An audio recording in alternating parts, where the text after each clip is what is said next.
ઓમ શાંતિ। આજે આપણે એક એવી પ્રેરણાદાયક વાર્તા સાંભળીશું જેનાથી આપણને વિશેષ પ્રેરણા મળે। આજે આ વાર્તાનો પ્રસંગ એક એવા ગામનો છે જ્યાં એક સંત રહેતા હોય છે। એ સંત ખૂબ સાદું જીવન જીવતા હોય છે અને રોજ નદીએ સ્નાન કરી પૂજા પાઠ કરતા અને આ રોજનો એમનો નિત્યક્રમ હતો। આજે એ નદીએ સ્નાન કરવા માટે જાય છે તો એ જોવે છે સ્નાન કરતા કરતા કે પાણીમાં કંઈક તણાતું જઈ રહ્યું છે। એ નજીક જઈને જોવે છે તો વીંછી છે। એ વિચારે છે કે આ વીંછીને હું મારી હથેળીમાં પાણી સાથે લઈ અને એને કિનારે છોડી દઉં, તણાઈ ન જાય વીંછી।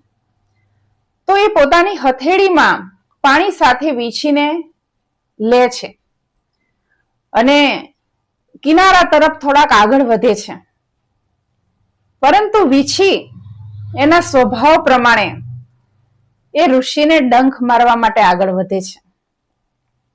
જેવો થોડોક ડંખ વાગે છે કે એ જે સંત છે, એ ઋષિ જે છે એમની હથેળી થોડીક હલી જાય છે અને એ પાછો વીંછી પાણીમાં પડી જાય છે।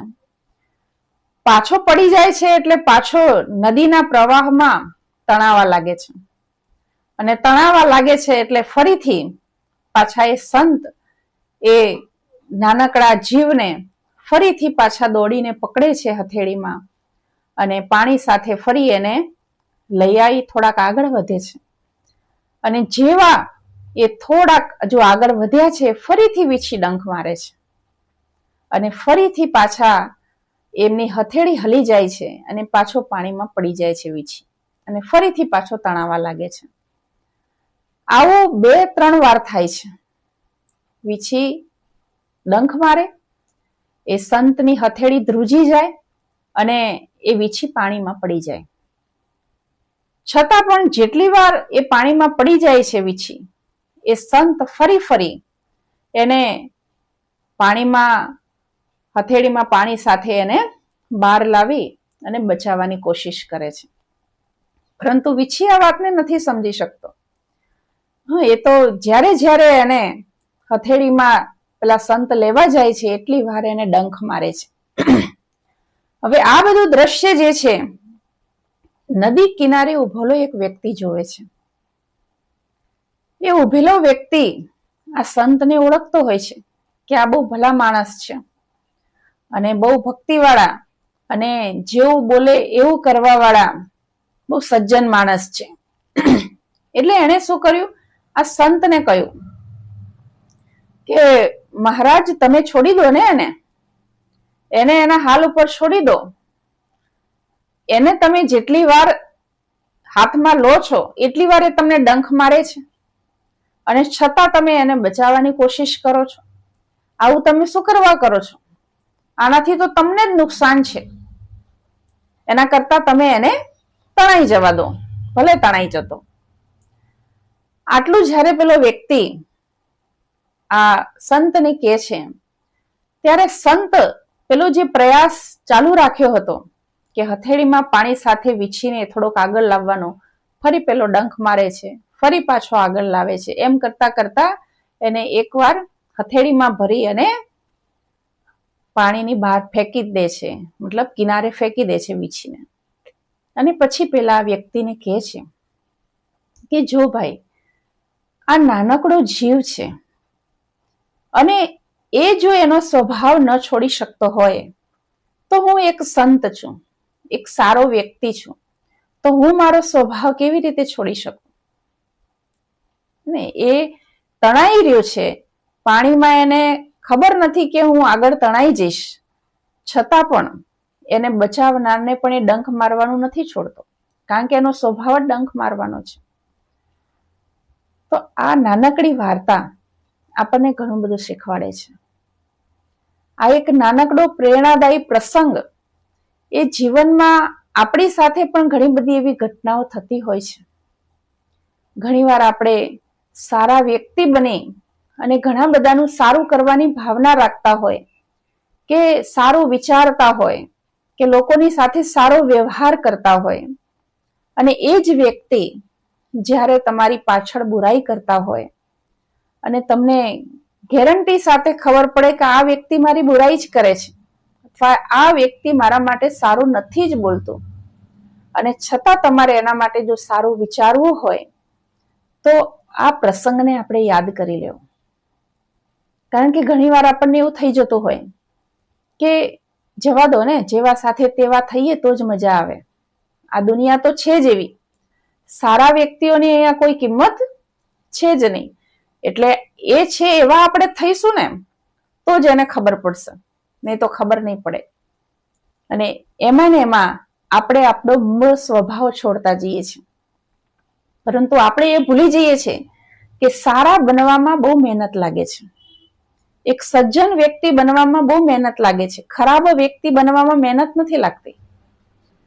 તો જ્યારે આપણે કોઈ ખરાબને અથવા જેને કંઈક આપણી સાથે સારું ન કરતા હોય એવા વ્યક્તિને જ્યારે આપણે જોઈએ છીએ, ત્યારે આપણે આપણો મૂળ સ્વભાવ છોડી દેવા માટે અંદરથી વિચારતા હોઈએ છીએ કે આપણે પણ આવું ન વિચારવું જોઈએ. આપણે એના માટે સારા માટે જ કરતા રહીએ છીએ, અને એ તો આપણા માટે કોઈ દિવસ સારું કરતા જ નથી. અને આવું જે આપણે વિચારીએ છીએ એ વિચાર બદલવાની પ્રેરણા આપણને આ નાનકડો પ્રસંગ આપે છે. કે જેમ એ નાનકડો જીવ, એનો સ્વભાવ ડંખ મારવાનો છે, એ એકદમ તણાઈ રહ્યો છે, મરી રહ્યો છે, છતાં પણ એનું ડંખ મારવાનું નથી છોડી રહ્યો. તો સંતે એનામાંથી પ્રેરણા લીધી કે જો એ નાનકડો જીવ પણ પોતાનો સ્વભાવ મરવા સુધી નથી છોડતો, તો પછી હું તો એક વ્યક્તિ છું, માણસ છું, હું મારો સ્વભાવ કેવી રીતે છોડી શકું? તો આપણે બધાએ પણ આપણી અંદરની જે સારી વાતો છે એને જાળવી રાખવી જોઈએ. ખરાબના પ્રભાવમાં આવીને આપણે પણ જેવા સાથે તેવા થવાની ચક્કરમાં આપણી સારી આદતોને ન બદલી નાખવી જોઈએ. સારા વ્યક્તિના સંગમાંથી તો સારું શીખવું જ જોઈએ, પરંતુ જીવનમાં બધા જ સારા મળે એવું પણ નથી. તમે ગમે તેટલા સારા હોય, પરંતુ તમારા જીવનમાં એવા લોકો તમને મળવાના જ જે આગળથી તમારી સાથે સારું બોલતા હોય, પાછળ તમારી બુરાઈ કરતા હોય.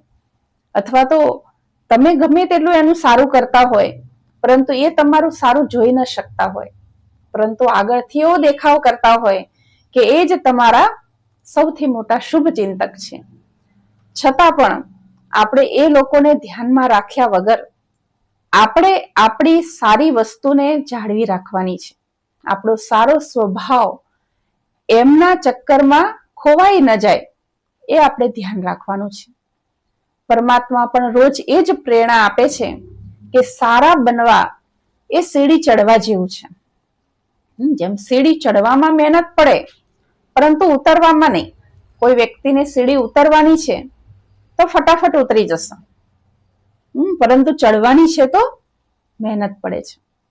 સારા બનવા માટે મહેનત લાગે છે, ખરાબ બનવા માટે નહીં.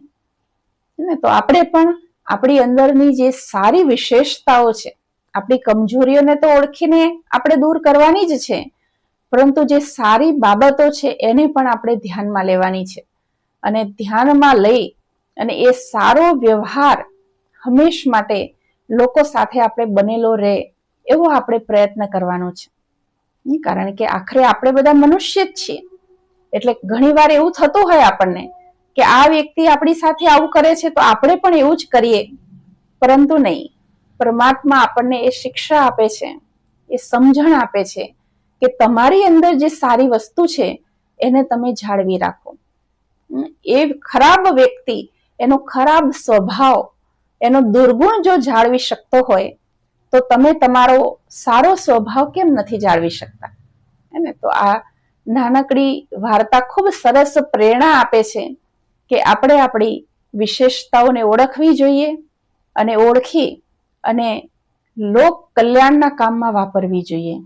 અથવા તો કોઈ તમારી કિંમત ન કરે તો તમે સ્વયં પોતાની કિંમત કરો, અથવા પોતે પોતાને ઓળખી અને જીવનમાં આગળ વધો. આ વાર્તા પરથી હું માનું છું કે તમને બધાને પણ ચોક્કસ કઈ પ્રેરણા મળી હશે, અને આવી જ પ્રેરણાદાયક વાર્તાઓ સાંભળતા રહો અને જરૂરથી તમારા વિચારો કોમેન્ટમાં જણાવજો. ઓમ શાંતિ.